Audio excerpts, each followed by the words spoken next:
નમસ્કાર મિત્રો, આજના આ વિડીયોની અંદર હું તમને લાઈવ ઇક્વિટી ટ્રેડિંગ કરીને બતાવવાનો છું. હવે ઇક્વિટી ટ્રેડિંગ એટલે શું? તો જે રીતે તમે Nifty, bank Nifty, fin Nifty, mid cap કે સેન્સેક્સમાં ટ્રેડિંગ કરો છો, ઓપ્શન ટ્રેડિંગ, સેમ એવી જ રીતે તમે ઇક્વિટી ટ્રેડિંગ એટલે કે સ્ટોકને સિલેક્શન કરીને ટ્રેડિંગ કરી શકો છો. હવે આ વિડીયોની અંદર હું તમને લાઈવ બતાવીશ કે ઇક્વિટી ટ્રેડિંગ શું છે, સ્ટોક સિલેક્શન કેવી રીતે કરવા અને કેવી રીતે તમે સ્ટોકની અંદર પણ ઇક્વિટી ટ્રેડિંગ કરીને સારો પ્રોફિટ કમાઈ શકો છો. આની અંદર હું તમને સ્ટોક સિલેક્શન કરવાની એક જબરદસ્ત મેથડ બતાવીશ. એની સાથે સાથે કયા સ્ટોક સિલેક્ટ કરવા અને એને ક્યારે બાય કરવું, સેલ કરવું, સ્ટોપ લોસ ક્યારે રાખવો, ઇન શોર્ટ જે પણ વસ્તુ હું લાઈવ માર્કેટમાં લાઈવ ટ્રેડિંગ કરીશ ને એ તમને બતાવી દઈશ, જેનાથી તમને પણ ખબર પડે કે યાર આપણને તો નિફ્ટી, બેંક નિફ્ટીમાં બહુ વધારે લોસ થાય છે. અને બીજું પ્લસ પોઈન્ટ એ છે કે ઇક્વિટી ટ્રેડિંગ કરવા માટે તમારી પાસે ઓછું કેપિટલ હશે, ઓછા રૂપિયા હશે તો પણ તમે કરી શકશો, કારણ કે ઇક્વિટી ટ્રેડિંગની અંદર તમને માર્જિન યુઝ કરવા મળે છે. તો આ બધી જ વસ્તુ કેવી રીતે વર્ક કરે છે, તમે કેવી રીતે ઇક્વિટી ટ્રેડિંગ કરી શકો છો, એના વિશે કમ્પ્લીટ ડિટેલ્સ આ વિડીયોમાં ખબર પડવાની છે. તો પ્લીઝ આજનો આ વિડીયો અંત સુધી જોજો અને વિડીયોની નીચે કોમેન્ટ કરીને મને જરૂર જણાવજો કે તમે કઈ રીતે ટ્રેડિંગ કરો છો, ક્રિપ્ટો ટ્રેડિંગ કરો છો, ઓપ્શન ટ્રેડિંગ કરો છો કે ઇક્વિટી ટ્રેડિંગ કરો છો, અથવા બીજા કોઈ ટોપિક ઉપર તમે વિડીયો જોવા માંગતા હોય તો પણ કોમેન્ટ કરી શકો છો. એની ઉપર પણ હું એક જરૂર વિડીયો બનાવીશ. તો જલ્દીથી જાઓ, કોમેન્ટ કરો, વિડીયોને લાઈક કરો, શેર કરો, ચેનલને સબસ્ક્રાઇબ કરો. પછી આજનો આ વિડીયો આપણે સ્ટાર્ટ કરીએ. તો જો મિત્રો, હવે લાઈવ ઇક્વિટી ટ્રેડિંગ કરીને બતાવવા માટે હું આવી ગયો છું મારી કોમ્પ્યુટરની સ્ક્રીન ઉપર. હવે આની અંદર આપણે સૌથી પહેલા સ્ટોક સિલેક્શન કરીશું, એની અંદર ઓપ્શન ટ્રેડિંગ કરીશું. હવે જો ઇક્વિટી ટ્રેડિંગમાં સૌથી આમ ક્રુશિયલ પાર્ટ હોય ને, સૌથી અઘરું હોય ને તો સ્ટોક સિલેક્શન, કારણ કે આજના સમયમાં આપણા ઇન્ડિયામાં 7,000 પ્લસ સ્ટોક છે. હવે 7,000માંથી કયા એક બે સ્ટોક સિલેક્ટ કરવા, એમાં કેવી રીતે ટ્રેડિંગ કરવું એ અઘરું છે. અને એના જ માટે આપણે સ્કેનેક્સનો યુઝ કરીશું. સ્કેનેક્સ ધનનું જ એક પ્લેટફોર્મ છે જેની અંદર તમને સ્ટોકનું સિલેક્શન કરવાની હેલ્પ મળે છે. ચાહે તમે ટ્રેડિંગ કરવા માંગતા હોય, ઇન્વેસ્ટમેન્ટ કરવા માંગતા હોય, બધા માટે તમને અહીંયા સ્ટોક મળશે. કેવી રીતે સિલેક્શન કરવાનું એ હું તમને આગળ લાઈવ બતાવીશ. પણ સૌથી પહેલા આપણા વિડીયોનો મેઇન મકસદ શું હોય છે કે ચલો ભાઈ ટ્રેડિંગ તો તુષારભાઈ શીખવાડશે એટલે આવડી જશે, પણ આપણે ઇક્વિટી ટ્રેડિંગ શું કામ કરવું પડે એ આપણા માટે સૌથી મેઇન ને ઇમ્પોર્ટન્ટ વસ્તુ છે. તો હું તમને કહેવા માંગીશ કે ઇક્વિટી ટ્રેડિંગ કરવાના મેઇન બે ફાયદા છે. નંબર 1 ઉપર છે કે ઇક્વિટીની અંદર વોલેટિલિટી ઓછી હશે. ફોર એક્ઝામ્પલ, આપણે નિફ્ટી છે કે બેંક નિફ્ટી છે કે ફિન નિફ્ટી કે સેન્સેક્સ કે મિડ કેપ, આ બધામાં આપણે ટ્રેડ કરીએ ને તો વોલેટિલિટી વધારે. અહીંયાથી બાય કર્યું, વોલેટિલિટીમાં આપણો સ્ટોપ લોસ જઈને તરત ટાર્ગેટ મળે તો એમાં આપણે લોસ કરી દઈએ છીએ. પણ આ જે ઇક્વિટી ટ્રેડિંગ છે ને એમાં સ્લો એન્ડ સ્ટડી ઉપર જશે, નીચે જશે, ઉપર જશે, નીચે જશે, એટલે એમાં આપણા લોસ થવાના ચાન્સીસ ઘટી જાય છે. બરોબર. સેકન્ડ નંબર ઉપર છે કે આમાં કેપિટલ ઓછું જોશે. લો કેપિટલથી તમે કરી શકો છો, કારણ કે જો અત્યારે વીકલી એક્સપાયરીની વાત કરીએ તો નિફ્ટીમાં વીકલી એક્સપાયરી ને સેન્સેક્સમાં weekly expiry, bank Nifty, fin Nifty ને મિડ કેપની વીકલી એક્સપાયરી બંધ થઈ ગઈ. એટલે કાં તો ખાલી તમે નિફ્ટી ને સેન્સેક્સમાં ટ્રેડ કરો અને એમાં એટલી વોલેટિલિટી વધારે આવે છે ને કે નાના કેપિટલથી તમે કરી જ નહીં શકો. અને બેંક નિફ્ટી સૌનું ફેવરિટ છે, પણ એમાં કરવા માટે તમારી પાસે 1 લાખથી લઈને 1.5 લાખ રૂપિયા કેપિટલ હોવું જોઈએ. તો એને પણ અવોઇડ કરો ને ઇક્વિટી ટ્રેડિંગ કરો. તો ચલો હવે હું તમને લાઈવ ઇક્વિટી ટ્રેડિંગ માટે સ્ટોક સિલેક્શન કરીને બતાવું અને એમાં લાઈવ ટ્રેડિંગ કરીને બતાવું. હવે જો સૌથી પહેલા સેટઅપ સમજી લો કે ઇક્વિટી ટ્રેડિંગ માટે સ્ટોક સિલેક્શન હું કેવી રીતે કરું છું. તો સૌથી પહેલા કે માર્કેટ પ્લસમાં છે કે માઇનસમાં એ જોવાનું, અને એની માટે નિફ્ટી ને બેંક નિફ્ટી જોઈને ખબર પડી જાય કે આજે માર્કેટ માઇનસમાં છે. બરોબર. તો આમાં મારી પાસે બે ઓપ્શન છે, કાં તો નિફ્ટી કાં તો બેંક નિફ્ટીના સ્ટોક સિલેક્શન કરીને ડાયરેક્ટ ટ્રેડિંગ કરવું. પણ આપણે સ્કેનેક્સમાં આવ્યા છે ને તો આનો યુઝ કરીશું. આનો યુઝ કેવી રીતે કરશો? અહીંયા તમે નીચે આવશો ને તો લાઈવ માર્કેટ સ્કેનર જોવા મળશે, જેની અંદર કે આ ડાઉન સાઇડ માર્કેટ જાય છે, પણ કેવા એવા સ્ટોક છે, કયા કયા એવા સ્ટોક છે જેમાં બુલિશ સિગ્નલ મળે છે, જેને બાય કરીને પ્રોફિટ થાય. કેટલા એવા સ્ટોક છે જેને બેરિશ સિગ્નલ, એટલે કે માર્કેટ પણ ડાઉન છે અને આ સ્ટોક પણ ડાઉન જાય છે, તો એમાં તમે ટ્રેડ કરી શકો. કયા એવા સિગ્નલ છે જે લો કે ડે લો છે, મંથ લો છે, એની નિયર છે અને એ બ્રેક થશે તો મોટો પ્રોફિટ થશે. અને કયા એવા સ્ટોક છે જેની અંદર હાઈની નજીક છે, કે માર્કેટ ડાઉન જાય છે પણ એ હાઈમાં જાય છે.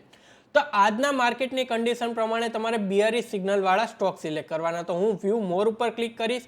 હવે આખું માર્કેટનું સ્કેન થશે ને મારી સામે થોડાક એવા સ્ટોક આવી જશે જેને અંદર હું ટ્રેડિંગ કરી શકું. હવે જો ટ્રેડિંગ તમે સ્ટોકને ડાયરેક્ટ બાય એન્ડ સેલ કરીને પણ કરી શકો ને સેકન્ડ નંબર કે એફએનઓ કરી શકો. તો એફએનઓ સ્ટોક સિલેક્ટ કરવા માટે એફએનઓ સિલેક્ટ કરવાનું. અને પ્લસ તમારે નિફ્ટી 50ના સ્ટોક જોતા હોય તો નિફ્ટી 50ના, પણ આપણે એફએનઓ કરવું છે, ફ્યુચરને ઓપ્શન સેલિંગ કરવું છે કે ઓપ્શન બાઇંગ કરવું છે, એટલે એફએનઓ સ્ટોક સિલેક્ટ કર્યા. હવે અહીંયા 2-5 મિનિટ વેઇટ કરવો પડશે, પછી અહીંયા આપણી સામે બધા સ્ટોક આવશે, એમાંથી એકાદો સ્ટોક સિલેક્ટ કરીને આપણે ટ્રેડિંગ કરીશું. તો જો મિત્રો ધીરે ધીરે આપણી સામે સ્ટોક આવવાના સ્ટાર્ટ થઈ ગયા, જેમ કે Shriram finance, Jindal steel, IDFC bank, Biocon, Atul, Biocon છે, રામકો સિમેન્ટ છે, આ બધા આયા. હવે આની અંદર સૌથી પહેલા આપણે એફએનઓ સિલેક્ટ કરવાનું ને બીજા નંબર ઉપર બ્રેકઆઉટ જોવાનું કે શેનું બ્રેકઆઉટ છે. ડે બ્રેકઆઉટ વાળા સ્ટોક સિલેક્ટ કરવાના અને પ્લસ સૌથી ઇક્વિટી ટ્રેડિંગની અંદર વસ્તુ છે વોલ્યુમ. વોલ્યુમ જો વધારે હશે તો જ તમને તરત પ્રોફિટ કે તરત લોસ થશે. હવે વોલ્યુમ ઓછું હોય ને, જેમ કે આમાં વોલ્યુમ સાવ ઓછું છે અંબુજા સિમેન્ટમાં, તો એમાં ટ્રેડિંગ નથી કરવાના. જેમાં આમાં મિલિયન પ્લસ વોલ્યુમ હોય ને એમાં ટ્રેડ કરવાનું. અને અહીંયા ટાઈમ પણ દેખાડશે કે અત્યારે કયો ટાઈમ ચાલે છે ને કયા ટાઈમની અપડેટ છે. તો આમાં સૌથી વધારે વોલ્યુમવાળા જે પણ સ્ટોક છે એ આપણે સિલેક્ટ કરીશું ને એમાં એક પ્રાઇસ એક્શન જોઈને EMA નો જે પણ આપણો સેટઅપ છે 920 EMA નો, એને ફોલો કરીને ટ્રેડિંગ કરીશું.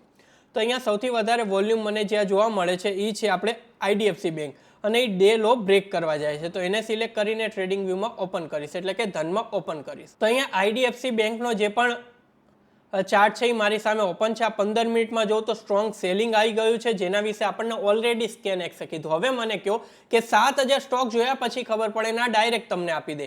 તો હવે 2 મિનિટની વાર છે, આની ક્લોઝિંગ થવાની છે, તો ચલો 5 મિનિટમાં જો કોઈ સેટઅપ બને તો ઓકે. ચલો સેલિંગ સાઇડ તો કન્ટિન્યુ સેલિંગ સાઇડ જાય છે, પુલ બેક પણ નથી આવ્યું.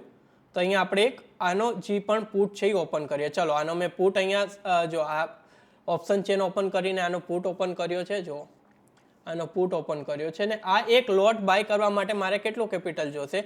તો ખાલી 10,000, 10 થી 11,000નું કેપિટલ જોશે. હવે EMA ની આસપાસ મળે તો આ હું બાય કરી દઉં.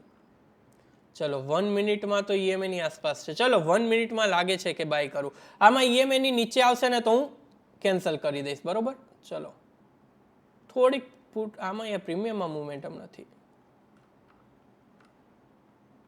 આઈડીએફસીમાં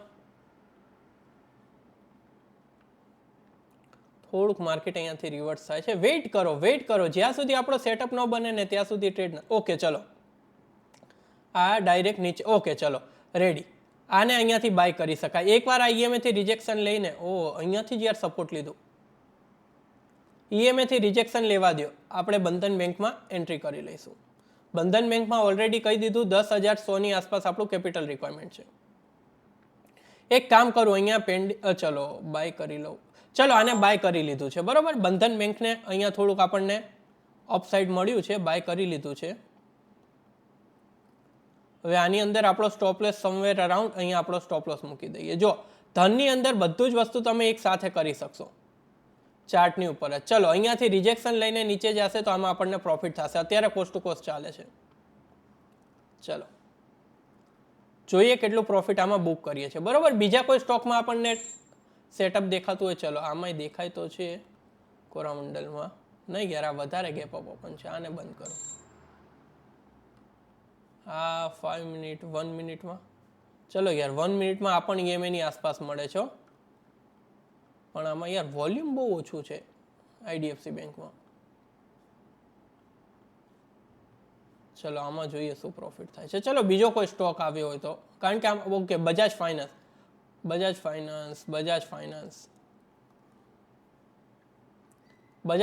જોઈએ. બજાજ ફાઇનાન્સે અહીંયાથી રિજેક્શન લેવાનું સ્ટાર્ટ કર્યું છે. પુટમાં જોવા દો. ઓકે ચલો પુટ જબરદસ્ત. મારે જો આ રીતના સ્ટોક જોઈએ છે, જો ચલો પરફેક્ટ. અહીંયાથી મેં આ બાય કર્યું છે, મને પરફેક્ટ સેટઅપ દેખાયું છે. આની નીચે હું સેલ કરીશ. સ્ટોપ લોસ પણ સાથે જ મૂકી દો, એટલે છે ને ટેન્શન ન રહે. ચલો બજાજ ફાઇનાન્સમાં મસ્ત સેટઅપ દેખાયું છે અને વોલ્યુમ પણ સારું છે. ચલો આમાં ચલો બે સ્ટોકને હવે ટ્રેક કરીએ કઈ રીતે પ્રોફિટ થાય છે, લોસ થાય છે. સ્ટોપ લોસ સિસ્ટમમાં નાખી દીધો છે. અહીંયાથી આ એક પુલ બેક પછી રિજેક્શન લે તો આપણને સારો એવો પ્રોફિટ થઈ શકે છે. ચલો વેઇટ એન્ડ વોચ કરીશું. હવે જો આપણા બે ટ્રેડ ચાલુ છે, એક બંધન બેંકમાં એક લોટથી ચાલુ છે ને અહીંયા બજાજ ફાઇનાન્સમાં એક લોટથી ચાલુ છે. રેડી.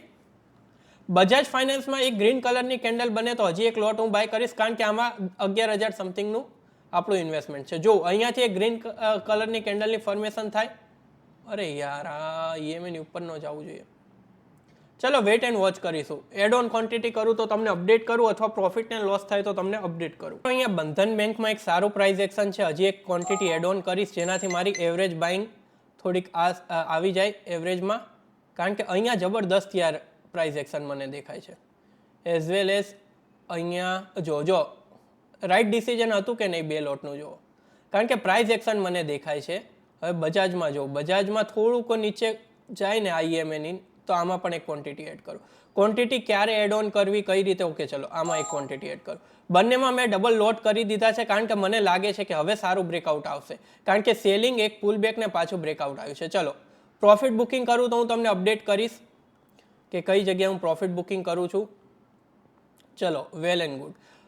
આ વિડીયો બનાવવાનો મારો એક જ મકસદ છે કે તમને બતાવું કે કઈ રીતે ઇક્વિટી ટ્રેડિંગ થાય છે, સ્ટોક સિલેક્શન. હવે આની અંદર મારે તમને હજારોનો કે લાખોનો પ્રોફિટ બતાવવાની જરૂર નથી, ખાલી એક સેટઅપ ને સિસ્ટમ બતાવવાની જરૂર છે કે કેવી રીતે સેટઅપ ફોલો કરવું, કેવી રીતે સિસ્ટમ ફોલો કરવી. હવે મને જ્યાં લાગ્યું ને અમે ક્વોન્ટિટી એડ ઓન કરી, મને જ્યાં લાગ્યું ને અમે બાઇંગ કર્યું. હવે આપણે 9 ને 20 EMA ના પ્રમાણે જ બાઇંગ કર્યું છે, તો એ કાંઈ નવું વસ્તુ નથી. મેન ઇક્વિટી ટ્રેડિંગની અંદર સ્ટોક સિલેક્શન અને કેવી રીતે ટ્રેડિંગ કરવું એ મારે તમને શીખવાડવાનું હતું, તો એ મેં તમને બતાવી દીધું. અને જે 2 ટ્રેડ લીધા છે બંનેમાં પ્રોફિટ, હવે આમાં 1000નો પ્રોફિટ થયો, 2000નો કે 5000નો થયો. હવે હું તમને બતાવું છું તો આ છે. આની જગ્યાએ હું 100 લોટ બાય કરું તો અહીંયા 150ની જગ્યાએ 1500, 15000 કે 1.5 લાખનો પ્રોફિટ થાય. પ્રોફિટ બતાવો મારું કામ નથી, સિસ્ટમ બતાવી મારી કામ છે. એટલે મેં તમને સિસ્ટમ બતાવી કે કેવી રીતે એડ ઓન કરવાનું, કેવી રીતે ક્વોન્ટિટી.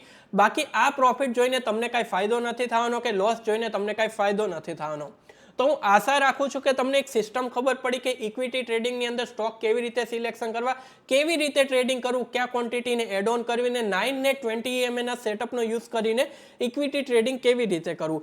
લો કેપિટલથી કરી શકો છો. એની સાથે સાથે અહીંયા વોલેટિલિટી ઓછી છે કે હું સેટઅપ લઈ લીધું, એક ટ્રેડ લઈ લીધો, પછી બેસું છું કે ભાઈ સિસ્ટમમાં સ્ટોપ લોસ નાખી દીધો છે, પ્રોફિટ થશે તો પણ ખબર પડશે અને લોસ થશે તો પણ ખબર પડશે. તો મિત્રો આવી રીતે તમે પણ ઇક્વિટી ટ્રેડિંગ કરી શકો છો અને અહીંયાથી સારો એવો પ્રોફિટ કમાઈ શકો છો. આના વિશે કાંઈ પણ સવાલ પૂછવો હોય તો કોમેન્ટ કરજો, એનો રિપ્લાય હું તમને જરૂર આપીશ. બાકી વિડીયોને લાઇક કરજો, શેર કરજો. હવે આની અંદર જો તો મને પ્રોફિટ એ થશે અને લોસ પણ થશે, તો એ આખી વસ્તુ જ અલગ છે. મારે તમને પ્રોફિટ લોસ નથી બતાવવા, મારે તમને કઈ રીતે ટ્રેડ કરવું એ બતાવવું છે. તો ચલો મિત્રો, હું તમને ફરીથી મળીશ એક નવા વિડીયો સાથે.